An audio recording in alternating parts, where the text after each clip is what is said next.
ایک صاحب نے سوال پوچھا، کہنے لگے میلاد کس کو منانا چاہیے؟ میں نے کہا اس بیٹی کو منانا چاہیے میلاد جو زندہ ہوتی تھی تو دفن کر دیا جاتا تھا، پر میرے رسول نے فرمایا اب جو بیٹی پالے گا نا میں اس کا بازو پکڑ کے جنت میں ساتھ لے کے جاؤں گا۔ میں نے کہا میلاد اس ماں کو منانا چاہیے جس کا بیٹا گلے میں رسی ڈال کے ماں کو منڈی میں بیچ آتا تھا۔ میرے مصطفیٰ کریم نے فرمایا جنت 7 آسمانوں کے اوپر سدرۃ المنتہا کے پاس تھی، پر میں نے وہاں سے کھینچ کے لا کے ماں کے قدموں کے نیچے رکھ دی ہے۔ میلاد اس باپ کو منانا چاہیے جس کی اولاد ڈنڈوں سے مارتی تھی، پر رسول کریم علیہ السلام نے فرمایا سن لو سن لو سن لو، اب جس کا ابا راضی ہوگا اسی کا اللہ راضی ہوگا۔ میں نے کہا میلاد اس غریب کو منانا چاہیے جو بھینس کی طرح بکری کی طرح منڈی میں بکتا تھا، پر مصطفیٰ نے کالے رنگ والے حبشی غلام کو سینے سے لگا کے کہا غریبوں کو چھوٹا نہ سمجھنا، میں اللہ کے رسول جب جنت میں جاؤں گا تو آگے بھی غریب ہوں گے، پیچھے بھی غریب ہوں گے، دائیں بھی غریب ہوں گے، بائیں بھی غریب ہوں گے۔ فرمایا امیر ویٹنگ لسٹ میں ہوں گے، 500 سال بعد جنت میں جائیں گے، غریبوں کے لیے جنت کے دروازے 500 سال پہلے ہی کھلوا دوں گا۔ اسے منانا چاہیے، میلاد منانا چاہیے۔ اور میں نے کہا مولوی سن تجھے پوچھتا کوئی نہ، تیرا ذکر کوئی نہ کرتا، لیکن تو ممبر پہ بیٹھا ہے، تو محمد عربی کے نام کا کھا رہا ہے، تو علی کے نام کا کھا رہا ہے، تو عمر عثمان اور ابو بکر کے نام کا کھا رہا ہے، تو حسنین کا صدقہ کھا رہا ہے۔ تجھے نہ تیری کبھی کسی نے برادری پوچھی، نہ کبھی تیرا کسی نے ایڈریس پوچھا، نہ کبھی کسی نے تیری سند پوچھی۔ لوگ تیرے نعرے لگاتے ہیں، لوگ تیرے ہاتھ چومتے ہیں، پھر مان جا کہ تجھے صبح بھی میلاد منانا ہے، شام بھی میلاد منانا ہے، اور تجھے یہ کہنا چاہیے خس خس جنہ قدر نہیں میرا ایتے صاحب نو وڈیائیاں میں گلیاں دا روڑا کوڑا، ایتے محل چڑھایا سائیاں، تیرا کام تھا تیری آنکھیں بھیگی رہتی۔ اور اس بوڑھے کو بھی میلاد منانا چاہیے جس کے بارے میں میرے نبی پاک نے فرمایا سفید داڑھی والے کی جس نے عزت کی اس نے تو رب کی عزت کی، اس نے تو رب کی عزت کی میرے بھائی۔ اس مزدور کو بھی میلاد منانا چاہیے جس کے بارے میں نبی پاک نے فرمایا جو اپنے ہاتھوں پہ چھالے ڈال کے مزدوری کرتا ہے میں نے تو اسے رب کریم کا دوست بنا دیا ہے۔ ہر اس طبقے کو میلاد منانا چاہیے جسے میرے رسول نے عزت عطا فرمائی۔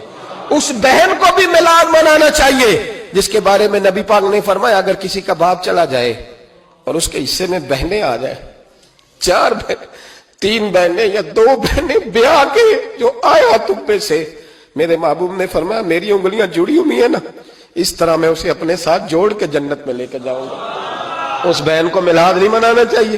میرے رسول پاک نے فرمایا جس کی بیٹی واپس آ جائے، طلاق ہو گئی یا بیوہ ہو گئی، واپس آ گئی، نام بچ سکی، واپس آ گئی، فرمایا واپس آنے والی بیٹی کی جو باپ خدمت کرے گا میرے رسول پاک فرماتے ہیں میں قیامت میں اس کا سفارشی بنوں گا۔ تو اس بیوہ کو اور طلاق یافتہ کو میلاد نہیں منانا چاہیے، وہ اس رسول کا ذکر نہیں کرے گی جس نے اتنا درجہ دے دیا، اتنا نواز دیا۔ اور تجھے تو صبح و شام میلاد کرنا چاہیے تھا، تجھے تو صبح و شام درود کرنا چاہیے تھا، سلام کے گجرے بھیجنے چاہیے۔ یا رسول اللہ کہتے تیری زبان جو ہے وہ ہر وقت تر رہنی چاہیے تھی، تو بحث کر رہا ہے، تو اس پہ دلیلیں دے رہا ہے، تو اس پر باتیں کر رہا ہے۔ حضرت عمر سے پوچھنا، حضرت عمر سے، جناب اسامہ بن زید رضی اللہ تعالیٰ عنہ حضور کے غلام تھے، نبی پاک ان سے بڑا پیار کرتے تھے۔ ایک جنگ میں پیسے آئے تو حضرت عمر فاروق رضی اللہ تعالیٰ عنہ نے 25,000 دیا اپنے بیٹے کو، اور اسامہ بن زید کو 50,000 دینار دیے۔ بیٹا کہنے لگا ابا جی وہ تو چھوٹے ہیں، میں بڑا ہوں، وہ حضور کے زمانے میں بچے تھے، میں جہاد کرتا تھا، یہ آپ نے کیا کیا؟ تو حضرت عمر رو پڑے، کہنے لگے بیٹا یہ تیرے باپ کے سر پر جو عزت کے بال ہیں یہ مصطفیٰ کے اگائے ہوئے ہیں۔ یہ نبی پاک، اسامہ سے نبی پاک کا پیار بڑا تھا، حضور کی محبت بڑی تھی۔ بیٹا اس کے ناک سے ریٹ نکلتی تھی تو رسول پاک اپنے ہاتھوں سے صاف کر دیتے تھے، حضور اس کو گود پہ بٹھاتے تھے۔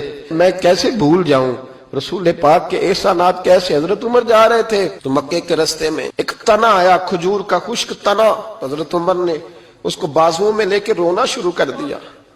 عمر کیا ہوا؟ کہنے لگے یہاں تو میں اونٹ چرایا کرتا تھا، یہاں، اور میرا باپ مجھے مارا کرتا تھا، دیکھو آج عمر نعرہ لگاتا ہے تو کیسر و کسرا کام، او بھائی اصلہ نال جے نیکی کریے، ہاں اصلہ نال جے، اصلہ نال جے نیکی کریے، تے وہ نسلاں تاک نہیں بھول دے ہاں بے اصلاں نال نیکی کریے تے پھل کنڈیاں نال تول دے.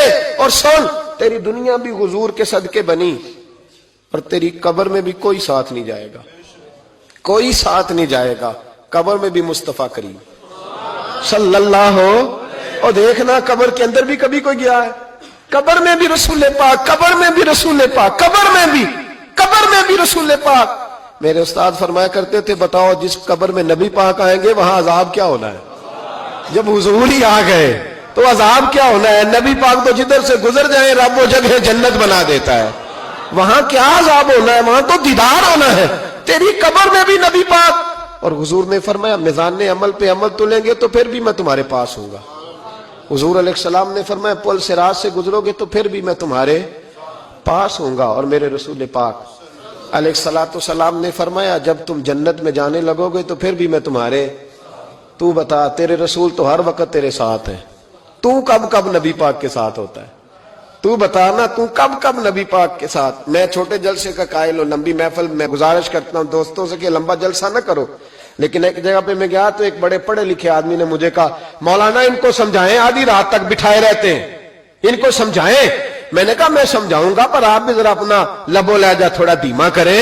تو پوری رات نہیں نبی پاک کے لیے جاگا اور میرے رسول تو ساری حیات تیرے لیے جاگتے رہے, ساری رات. محبوب نے کیا کہتے ہیں بریلی کے امام اعلی حضرت فرماتے ہیں ان کی مہک نے دل کے غنچے کھلا دیے, وہ جس راہ چل دیے ہیں کوچے بسا دیے ہیں, میرے کریم سے گر قطرہ کسی نے مانگا دریا بہا دیے, دربے بہا دیے ہیں. اور اللہ کیا جہنم اب بھی نہ سرد ہوگا؟ اللہ کیا جہنم اب بھی نہ سرد ہوگا؟ رو رو کے مصطفیٰ نے دریا بہا دیے, رو رو کے مصطفیٰ نے. اور پھر کہنے لگے رو رو کے مصطفیٰ نے ان کے نثار کوئی کیسے ہی رنج میں ہو جب یاد آ گئے ہیں سب غم بھلا دیے, جب یاد آ گئے ہیں سب غم. اسی لیے تو ہم کہتے ہیں میلاد کھل کے مناؤ. رسول پاک کا میلاد بہانے کرتے ہیں, بہانے وہ کرتا ہے جس نے کام نہیں کرنا ہوتا, جس نے کرنا ہوتا ہے وہ بہانے.